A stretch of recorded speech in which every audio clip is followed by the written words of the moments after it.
Meus irmãos, a paz do Senhor Jesus, assim mesmo em pé como estamos, abra a sua Bíblia. Evangelho de Jesus segundo escreveu João, capítulo de número 20. João, capítulo de número 20.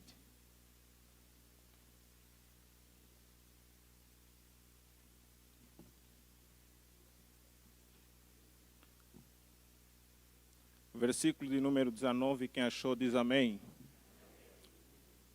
Creio que alguns ainda estão procurando. Enquanto você está procurando, eu quero expressar minha palavra de gratidão a Deus pela vida, pela graça e por essa doce e rica oportunidade. Me sinto muito honrado e diante de Deus com muito temor, porque eu creio que o mundo é composto por cerca de 8 bilhões de habitantes e Deus poderia e pode levantar qualquer um para ser porta-voz do seu reino, mas por sua graça e bondade, Ele decidiu nos usar. A Deus seja a honra, a Deus seja a glória, a Deus seja a majestade e o louvor para o século dos séculos. Minha expressão de gratidão pela vida do nosso pastor presidente, missionária Lígia, que Deus em Cristo possa continuar a abençoá-los, nossos pastores, pastor Joinville, pastor Jeremias, que Deus em Cristo abençoe. Quem achou o texto pode dizer amém? Amém. Versículo de número 19 até o versículo de número 23, que diz assim: Ao cair da tarde daquele dia, o primeiro dia da semana, as portas da casa onde estavam seus discípulos, com medo dos judeus, estavam trancadas. E Jesus veio e se pôs no meio deles e disse-lhe: A paz seja convosco. Dizendo isso, mostrou as mãos e o lado, e alegraram-se. Portanto, os discípulos ao verem o Senhor.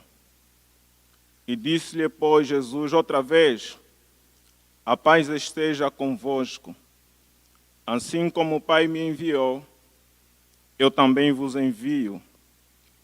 E tendo dito isso, soprou sobre eles e disse-lhe: Recebei o Espírito Santo. E se de alguns perdoar os pecados, lhes serão perdoados, e lhes serão retidos. Alguém pode dizer amém?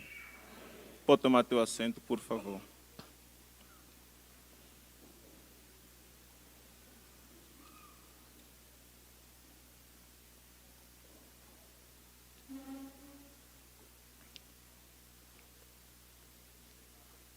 Quando nós lemos o texto da Bíblia, algum tempo para cá eu estou já estudando esse texto e ele tem subido à minha mente e meu coração. E ao longo dessa semana eu fiquei me perguntando sobre o que pregar. Estava estudando um outro texto, mas esse texto pulsou na minha mente e no meu coração. E eu creio que o Senhor vai falar contigo, assim como Ele falou em minha mente e em meu coração.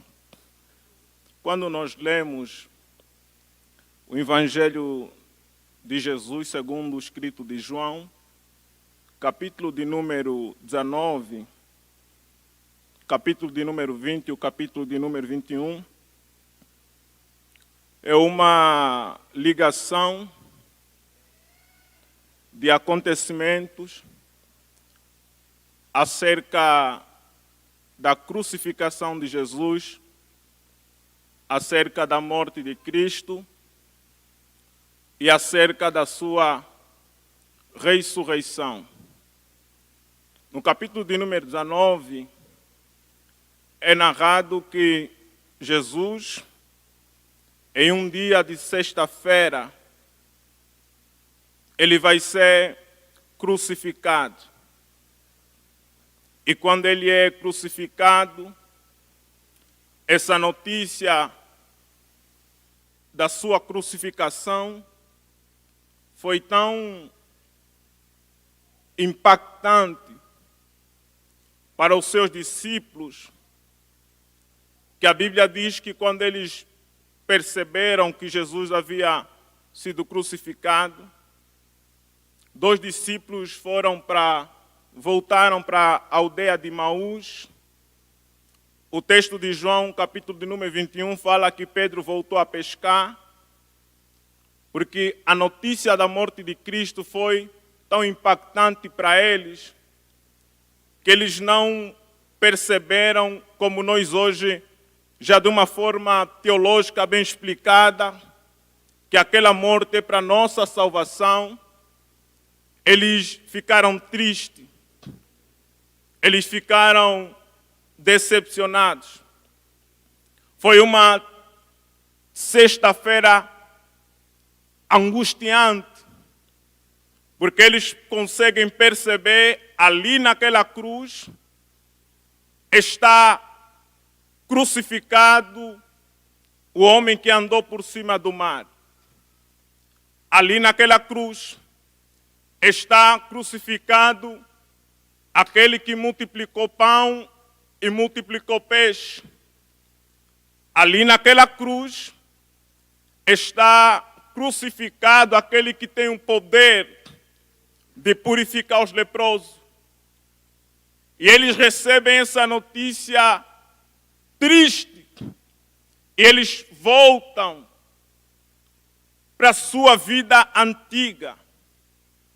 É tão interessante que, mediante a isso, o texto diz, no capítulo de número 20, que no primeiro dia da semana, domingo, pela manhã, as mulheres vão ao túmulo, e eu gosto como a forma como as mulheres se perguntam. Uma olha para a outra e ela faz a seguinte pergunta: nós estamos indo ao túmulo. Quem nos removerá a pedra? E eu sempre analiso dessa forma detalhada que elas sabiam que tinham pedra, mas elas não pararam. Elas sabiam que no túmulo tinha uma pedra, elas não voltaram para trás. Elas não desistiram. Elas foram até o túmulo e quando elas chegaram ao túmulo, eles perceberam que a pedra já estava removida e Jesus havia ressuscitado. A ressurreição de Jesus, ela é uma das doutrinas fundamentais da nossa fé. Paulo fala em 1 Coríntios, capítulo de número 15, e o versículo de número 17, que se Cristo não ressuscitou, em vão seria a nossa fé. Se Cristo não ressuscitou, inútil seria a nossa pregação. Se Cristo não ressuscitou, a nossa esperança seria vazia. Se Cristo não ressuscitou, o nosso testemunho, o testemunho da igreja, seria falso. Se Cristo não ressuscitou, nossos pecados não seriam perdoados, mas glórias a Deus. Porque no primeiro dia da semana, Ele ressuscitou. A morte não deteu o seu corpo. A tumba não deteu o seu corpo. Ele ressuscitou.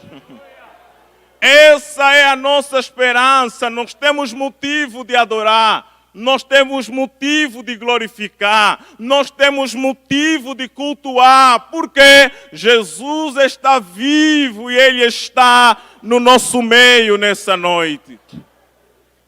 É sobre isso que eu gostaria de olhar. que o texto da Bíblia diz que quando ele ressuscita, o capítulo de número 20, ele tem encontro com 3 classes de pessoas. Ele ressuscita, a primeira classe que ele se encontra são as mulheres. E as mulheres são consoladas com a notícia da ressurreição. Ele encontra Maria e pergunta: mulher, por que você chora? Não tem mais motivo de chorar. Não tem mais motivo de ficar angustiada. Mulher, se alegra, Jesus ressuscitou. Eu abro um parente aqui só para te dizer, não sei como está o teu coração, mas Deus tem consolo para você nessa noite. Deus tem consolo para você. Eu sei que estamos vivendo um tempo difícil, tempo de perda, tempo de luto. Só tem um que pode preencher o vazio de luto no teu coração. É a presença do Espírito Santo. Ele tem consolo para você. Talvez pessoas olham para você e ficam juntos, mas não resolve o vazio do teu coração. Mas o Espírito de Deus, Ele é o Espírito Consolador. Ele tem consolo para quem chora. Ele tem refrigério para a tua alma. A segunda coisa que acontece é que 2 discípulos que vão para o caminho de Emaús, eles têm esse impacto da ressurreição. Eles têm uma grande convicção em sua vida, em sua mente, em seu coração, que Jesus está vivo. A ressurreição traz o impacto da convicção. Quando eu tenho um encontro real com Cristo ressurreto, eu consigo perceber que não é apenas o que me contaram, mas é o que eu vivi e o meu coração está convicto que Ele existe, que Ele vive. A terceira pessoa, e depois eu já chego no texto, que tem o impacto da ressurreição, é Tomé. Os discípulos vão e correm e dizem: Tomé, o Senhor apareceu por aqui e Ele ressuscitou. Tomé disse assim: eu só acredito se eu ver os sinais dos cravos em suas mãos. A Bíblia diz que Jesus se manifesta especificamente para Tomé. E Tomé tem o impacto da ressurreição. Ele sai do nível de incredulidade. Ele entra no nível da fé. É o impacto da ressurreição. O interessante é que o capítulo de número 20, versículo de número 19, diz que Jesus morreu na sexta-feira. E no sábado ele não dá nenhum sinal. E os seus discípulos, com medo dos judeus, com medo de serem perseguidos, com medo de serem mortos, como foi o seu líder, com medo de serem ali crucificados também, eles resolvem entrar em uma casa, que a Bíblia não é muito clara se é uma casa, se é um templo, mas a Bíblia diz que eles estão em um lugar, por causa desse medo, eles fecham a porta. A maneira como eles decidiram enfrentar o medo é ficar em um lugar com portas trancadas, sem vontade de sair, sem forças para encarar as dificuldades. E o texto diz que é nesse clima de medo, é nesse ambiente de medo, que Jesus apareceu ali. Jesus se manifestou ali. A porta está trancada, irmão. Mas Jesus entrou ali. Eu já vou chegar lá, segura um pouco. A porta é uma barreira que os judeus não conseguiriam entrar. Mas Jesus entrou ali. A lição que eu aprendo aqui é que não existe barreira para Jesus ir ao teu encontro. Não existe barreira para Jesus ir ao encontro da tua causa. Eu não sei como você entrou aqui, mas para Jesus nada é impossível. Não tem barreira que lhe prende. Não tem barreira que lhe detém. Não tem barreira que lhe bloqueia. Ele é o Todo-Poderoso. Ele é o Todo-Poderoso. Não tem barreira. Não há bloqueio para Jesus entrar nas tuas causas. É com Jesus que eu aprendo, Ele vem ao meu encontro. No momento da crise, Ele vem. No momento que o medo toma conta do meu coração, Ele vem. No momento que a insegurança toma conta da minha alma, Ele vem.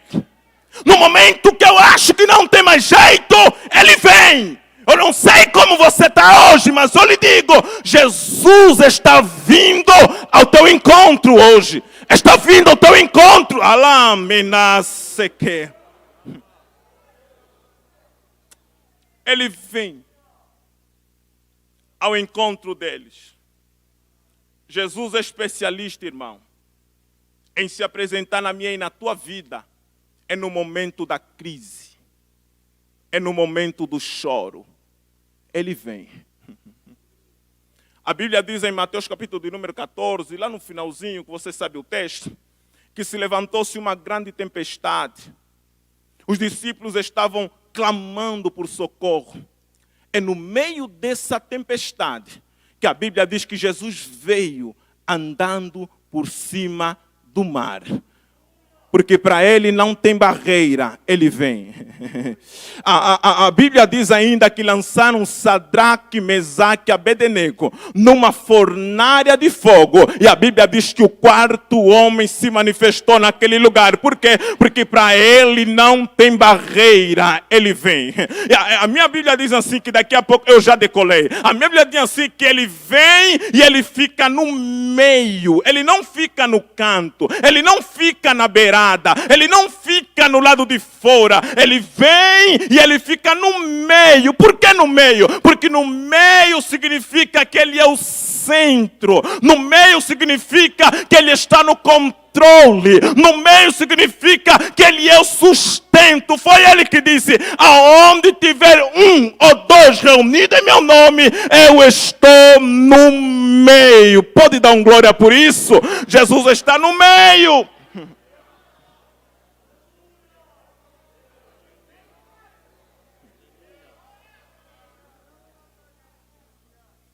Jesus está no meio, e os judeus que ameaçam estão no lado de fora. Quem está perseguindo, quem está mandando proposta de morte está no lado de fora, mas Jesus está no meio. Escute o que eu vou lhe dizer. O facto de Jesus estar no meio não significa que não tem inimigo no lado de fora. Mas o fato de Jesus estar no meio significa que quem te sustenta no lado de dentro é muito maior do que quem te persegue no lado de fora. Oh, vou pular aqui, que se você não dá um glória. Ei, quem está contigo no lado de dentro é muito maior do que a fofoca no lado de fora, do que a calúnia no lado de fora, do que a macumba no lado de fora. Quando Ele está no meio, Ele é sustento no meio da luta. Ele é sustento no meio da prova. Foi Salmo 46 que diz, Deus está no meio dela e não será abalada. Ele está no meio, mas não significa que não tem inimigo no lado de fora. Graças a Deus que eu e você não dependemos dos falatórios do lado de fora para adorar a Deus. Nós dependemos de quem está no meio. Porque se dependesse de quem está no lado de fora, você não estaria aqui hoje. Você não teria firme hoje. Porque alguém no lado de fora disse, mas por que tanta luta que você passa, você ainda vai para a igreja? Tanta batalha que você passa, você ainda é crente. Só que você sabe de uma verdade, é que quem está no nosso meio é maior do que aquele que está no lado de fora. Eu vou pregar para alguém dar uma glória a Deus aqui, deixa eu lhe dizer, os críticos da igreja estão no lado de fora, mas papai está no lado de dentro, está salvando, está batizando, está renovando, está animando a nossa vida. Se você crê como eu estou pregando, levanta a sua mão, dá o seu grito de glória, ele está no meio. Não depende de quem está no lado de fora. Eu sei que eu estou pregando, você sabe que quando ele está no meio, ele te renova. Tem aquele dia que você chega quebrado, só o pó. Mas é um hino. É uma saudação. É um louvor. Você não entende como, mas uma graça te abraça, um poder te visita, um ânimo te levanta. Ele está no meio, irmão. Nós só temos força para adorar porque ele está no meio. Nós só temos gozo para dar glória, para dar aleluia, porque ele está no meio. É isso que ele fala, ele se coloca no meio. Deixa eu dar um conselho para alguém. Não coloque Jesus no canto da sua vida. Coloque Jesus no meio. Tem muito crente que colocou Jesus no canto. Só no domingo é que tira ele e coloca no meio. Na segunda-feira ele coloca no canto. Na terça-feira coloca no canto. Mas no domingo Jesus vem para o meio. Jesus está dizendo assim, eu quero ser o centro da tua casa. Eu quero ser o centro da tua família. Eu quero ser o centro do teu casamento. Eu quero ser o centro do teu sonho, do teu projeto. Ele entra no meio. E quando ele se manifesta no meio, a minha Bíblia diz assim, que ele chega e ele disse assim, a paz esteja convosco. Quando eu li a primeira vez, eu entendi que fosse apenas uma saudação. Do modo como o judeu se saúda. Shalom Adonai. Mas quando eu li a segunda vez, que a expressão a paz esteja convosco, está 2 vezes no mesmo texto. Imagine que eu te encontro aqui, eu digo assim, irmão, Pai do Senhor. Aí a gente sentou junto, eu digo de novo, Pai do Senhor. Fala, irmão Raul, não está bem não. Você entende o que eu estou pregando? Então a paz esteja convosco não é apenas uma saudação, é uma mensagem. Por que uma mensagem? Porque o clima é de medo, o clima é de inquietação, o clima é de tristeza, o clima é de morte, o clima é de ameaça. Jesus está dizendo, eu tenho uma mensagem de paz para você, eu tenho uma mensagem de paz para você, eu tenho uma mensagem de paz para você. A paz esteja convosco. Oh, irmão, como nós precisamos de uma mensagem de paz nesse tempo. Como nós anseiamos uma mensagem de paz nesse momento.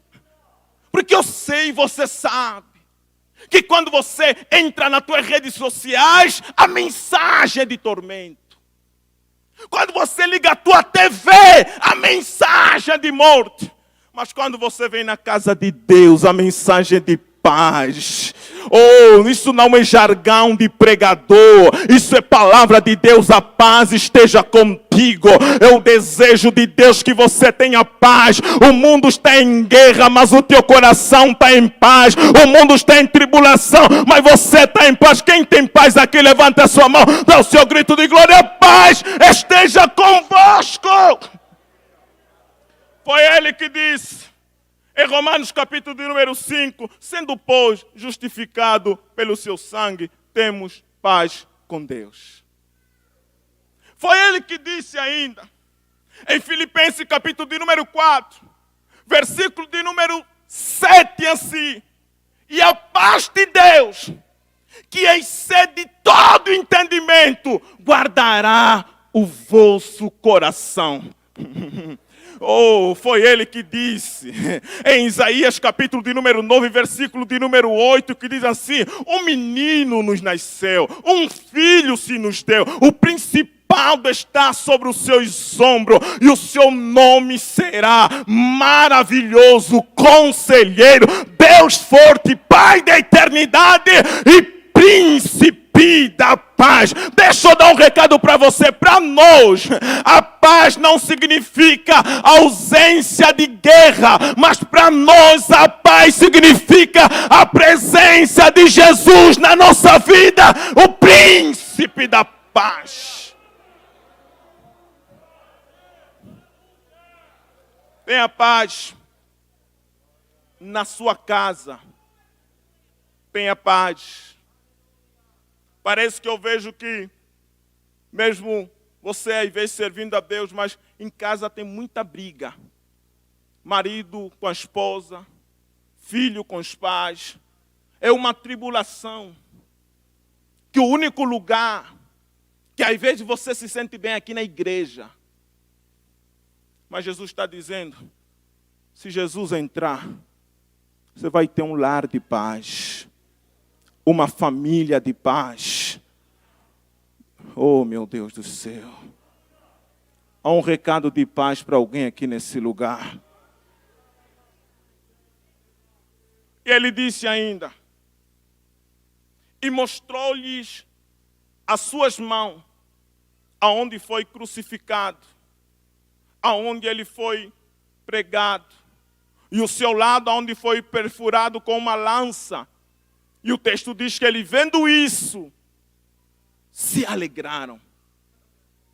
Os sinais dos cravos em suas mãos e a lança sobre o seu lado representam duas coisas. Primeiro, que ele morreu. Segundo, que ele ressuscitou. Quando eles vejam os sinais em suas mãos, eles estão dizendo, ele foi batido, ele foi crucificado, ele foi humilhado, ele foi chicoteado, ele foi cuspido, mas ele morreu. Os sinais em suas mãos significam que ele morreu no nosso lugar. Ele pagou o preço da nossa justificação. Ele pagou o preço da nossa redenção. Ele pagou o preço da nossa salvação. Quando eles olham os sinais em suas mãos, eles estão dizendo, ele nos amou até o fim. Ele não abriu mão de nós. Ele não abriu mão da nossa salvação. Foi Isaías que disse no capítulo 53, ele levou sobre si todas as nossas enfermidades, todas as nossas dores. O castigo que nos trouxe a paz estava sobre ele. Irmão, deixa eu dizer, alguém não dá glória, sabe por quê? Porque eu não estou entregando a chave de carro, não estou entregando a chave de apartamento. Eu estou dizendo para você, Jesus pagou o preço da nossa salvação. Ele nos comprou na cruz do Calvário. Os sinais em suas mãos representam que ele padeceu no nosso lugar. Ele tomou o nosso pecado e cravou na cruz do madeiro. E talvez porque eu nasci na África, onde o aspecto da maldição hereditária ele é muito forte. Aonde qualquer tipo de problema que surge na vida do ser humano está muito ligado com essa questão da maldição hereditária. Aonde perguntam, você está assim por quê? Quem foi o teu avô? Quem foi o teu pai? Como é que foi a vida? Está muito ligado com isso. Que eu gosto tanto de Gálatas. Que dizem assim, ei, na cruz do Calvário, Jesus levou toda a nossa maldição. Ele levou. Quem pode levantar sua mão, dar o seu grito de glória? Ele pagou o preço. Esse é o primeiro sinal dos sinais em suas mãos. Segundo, os sinais em suas mãos representam que ele ressuscitou. Quando eles olham os sinais em suas mãos, eles estão dizendo, ele sofreu, mas ele venceu. Ele foi crucificado, mas ele venceu. Ele foi batido, mas ele venceu. Ele foi sepultado, mas ele venceu. Os sinais em suas mãos representam que Jesus ressuscitou. A tumba não conseguiu lhe deter. O pecado não conseguiu lhe deter. A morte não conseguiu lhe deter. Ele ressuscitou, meu querido irmão. Foi isso que ele disse em Mateus capítulo de número 28, versículo de número 18, diz assim: ei-me dado todo o poder nos céus, na terra, debaixo da terra. Ele ressuscitou. Nós não estamos a adorar um Cristo que estava morto, que estava vivo e depois morreu. Não, nós estamos a adorar um Cristo que estava morto, mas ele ressuscitou. Essa é a mensagem dos sinais em suas mãos. Que lindo o hino que diz: não creio, não creio. Cheio de amargura, semblante de dor, eu creio num Cristo de rosto alegre, eu creio num Cristo que é vencedor. Você crê? Você crê? Você crê de fato? Abre a tua boca, dá o teu glória, expressa a sua adoração, fala em línguas estranhas. Ele venceu, irmão. É isso que significa os sinais em suas mãos.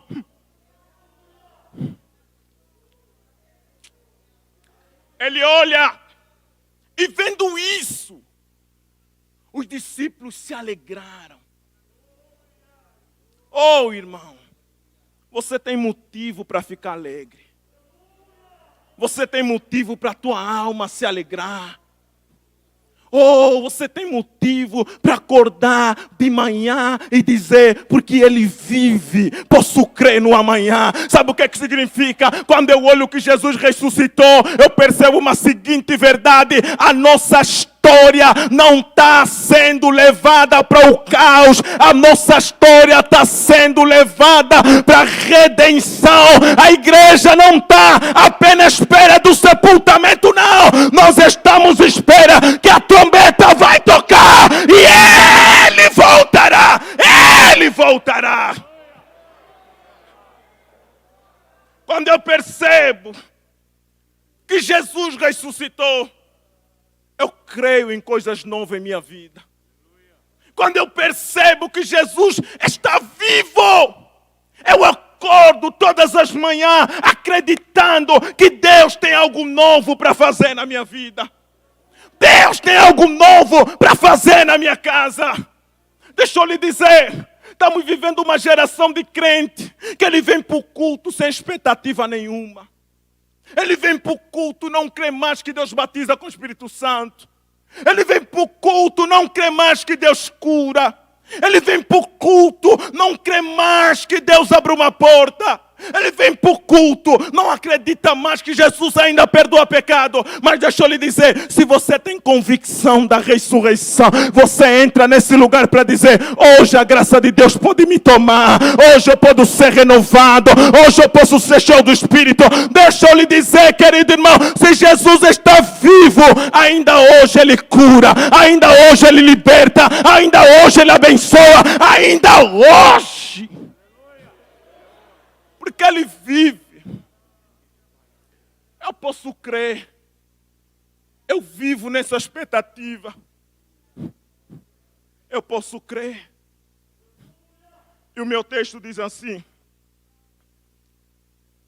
outra vez lhe disse: a paz esteja convosco. Aí ele fala uma expressão que é a chave que eu vou falar aqui. Como o Pai me enviou, eu também vos envio. Eu sei que quando você lê esse texto, a perspectiva que você tem sempre é numa perspectiva missiológica. Quando você fala, Deus vai te enviar, você sempre olha para a expressão de missão. Mas essa expressão, Jesus já falou há muito tempo. Em João capítulo 17, quando ele está fazendo a oração sacerdotal, ele está dizendo: Pai, como tu me enviaste no mundo, eu também lhes envio. Em Lucas capítulo 5, ele chama os pescadores e diz assim: olha, a partir de hoje, vocês serão pescadores de homens. Porque Jesus está repetindo o que ele já falou anteriormente. Por uma causa. A notícia da morte foi tão impactante que eles perderam a expectativa do chamado. Se o chamado era para ir até os confins da terra, eles ficaram trancados dentro de casa. Jesus aparece só para despertar nele o chamado. Repete comigo, diz no teu irmão: Jesus vai despertar o teu chamado. Jesus vai despertar o teu chamado. Porque é muita luta que você passa, que você perdeu a expectativa que Deus quer te usar. É muita guerra que você passa, que você não tem mais nenhum desejo de ser usado por Deus. Mas Jesus trouxe só para te dizer isso aqui: ei, essa é a noite que eu vou despertar o teu chamado. Você vai voltar a cantar, você vai voltar a pregar, você vai voltar a evangelizar, você vai voltar a ser um instrumento nas minhas mãos. Essa noite Deus desperta o teu chamado. Essa noite Deus te envolve com graça, desperta o teu chamado. Ei, chegou o tempo de sair desse lugar do comodismo. Chegou o tempo de lançar essa poeira para o lado e levantar sua mão para dizer: eu estou aqui para ser usado por Deus. Eu sou chamado para o serviço. No reino de Deus não existe crente de banco. No reino de Deus nós somos chamados para ser um instrumento de Deus na nossa geração. Por isso eu lhe digo: Deus vai colocar dom em você, Deus vai colocar talento em você, Deus vai colocar sabedoria em você, para você ser um instrumento no reino. Levanta a tua mão que eu vou profetizar. Primeira palavra do altar: Deus vai lhe dar capacidade para você ser um instrumento no reino de Deus. Você olha e diz assim: eu já fui, eu já fiz, agora Deus não tem mais nada comigo. Olha cá, meu filho, o Deus que começou a boa obra em você, Ele não te abandona no caminho. Ele não desiste de você no caminho. O mandando que mandará baixar. Eu estou sentindo uma graça de Deus descendo aqui. Não é hora de parar. Não é hora de desistir. Não é hora de retroceder. Levanta a tua cabeça. Sacuda os teus pés. Levanta a tua mão. E Deus tem algo para fazer na sua vida hoje. Eu profetizo sobre você toda palavra de derrota, toda palavra de desânimo, que alguém disse que não tem jeito, não tem saída, hoje está sendo cancelada do altar, porque Jesus veio ao teu encontro para te usar. Ele desperta. Eu gosto tanto de Lucas capítulo 24, que diz assim que os dois discípulos indo para caminho de Emaú triste, Jesus se apresentou no meio deles. Os olhos deles se abriram no partir do pão. Eles voltaram para Jerusalém para anunciar a seguinte notícia: oh, Pedro, João, Tiago, Bartolomeu, André, eu me encontrei com o Senhor, Ele está vivo, Ele está vivo, Ele está vivo. Eu vou ir um pouco mais além para você dar um grito de glória. Em João capítulo de número 21, Jesus vai até no mar da Galileia, aonde Pedro já tinha pegado sua rede, pegado seu barco, desistido do chamado. Jesus vai lá e disse: Pedro, eu não desisto de você, eu não abro mão de você, eu te chamei para ser pescador de homem. Vem para cá, Pedro, vem para cá. Quem entende que eu estou pregando, levanta a sua mão, dá o seu grito de glória.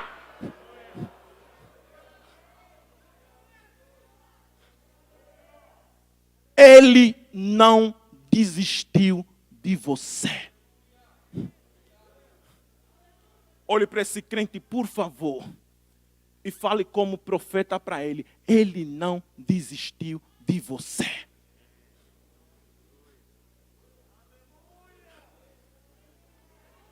Mas eu estou quebrado. Ele não desistiu de você. Mas eu estou desanimado. Ele não desistiu de você. Não, mas eu estou com medo. Ele não desistiu de você. Não, mas ninguém me ajuda, ninguém me apoia, me viraram as costas. O Deus Todo-Poderoso, Ele não desistiu de você. Oh, mandando, xendarabacala, mandarai. Como Deus tem saudade do teu glória a Deus. Como Deus tem saudade da tua línguas estranhas. Como Deus tem saudade da tua adoração. Tira fora essa poeira e volta a seu instrumento na mão dEle. Ele não desistiu.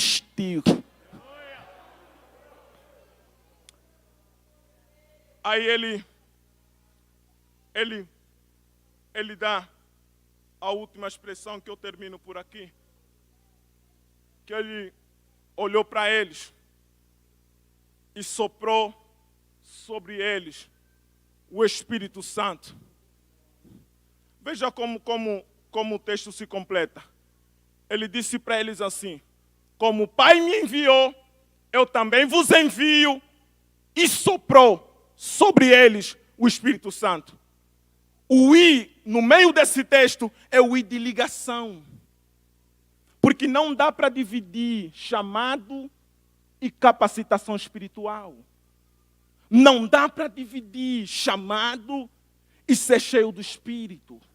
Não dá para dividir chamado e viver na dependência do Espírito. Te provo na Bíblia. Porque não dá para pregar apenas com conhecimento teológico. Não dá para cantar apenas com dom e talento. Não dá para ganhar alma apenas na tua habilidade. Não dá para ser um profeta na casa de Deus apenas pela tua oratória. Todos que são chamados.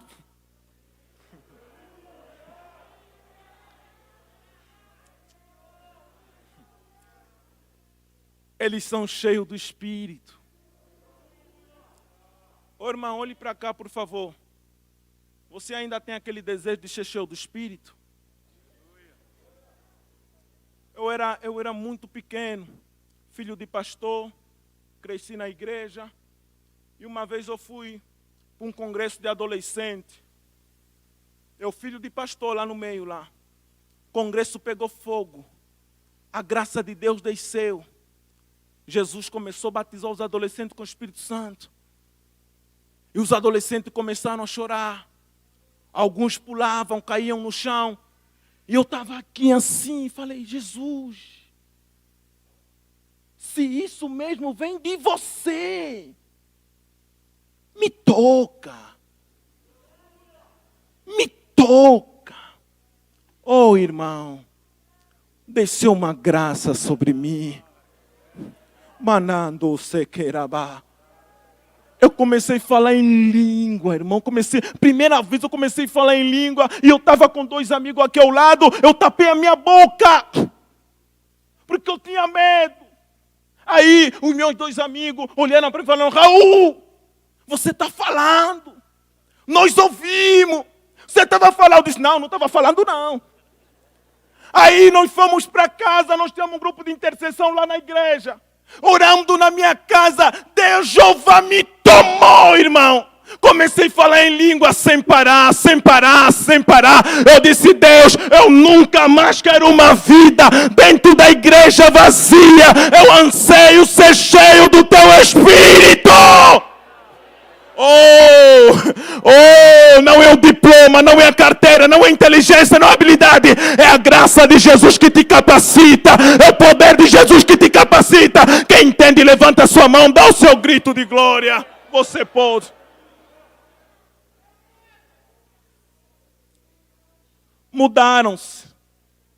Mudaram-se as buscas. Hoje você busca mais uma porta de emprego, que não é errado. Hoje você busca mais por uma chave de apartamento, que não é errado. Ô irmão, busque mais de Deus. Busque ser capacitado pelo Espírito Santo. Busca ter uma vida cheia do Espírito. Oh, irmão, Oh, irmão. Oramando sequeira bandarabacá. Remandanço que nerebecara mandarabaco. Orianto se remandarabacando reminasse que. Busque o mais de Deus. Busque o mais de Deus. Eu vou usar uma expressão aqui que talvez você não concorda, mas só tem duas coisas, irmão, na igreja. Ou você é aquele que propaga o fogo, ou você é aquele que apaga o fogo. Só tem duas coisas. Ou você é aquele que ajuda que o fogo acende, acende, acende, ou você é aquele que pega a água. Quem é você? Dentro da igreja. Porque quem apaga fogo você sabe, você conhece.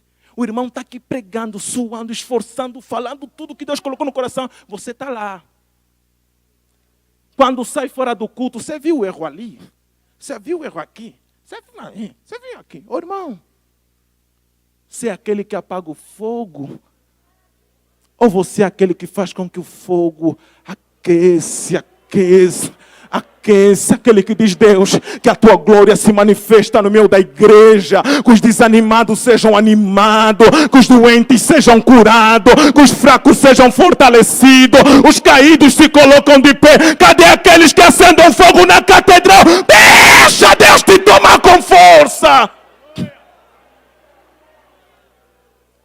E soprou sobre eles o Espírito Santo. Soprou sobre eles o Espírito Santo. Quando eu li esse texto, a Bíblia me remeteu a pelo menos 3 episódios da Bíblia onde Deus sopra e alguma coisa nova acontece. Na criação do homem, Deus fez um boneco de barro. Gênesis capítulo 2, versículo de número 7, diz que Deus soprou sobre esse boneco de barro e ele se tornou uma alma vivente. Ezequiel capítulo de número 37, a Bíblia diz que está num vale cheio de osso. O Espírito Santo soprou no meio daquele vale. E naquele vale nasceu um grande exército. Oh, irmão. Porque quando Deus sopra, o osso pode se tornar um exército. Quando Deus sopra, quem não tem vida, ganha vida. É Atos capítulo de número 2.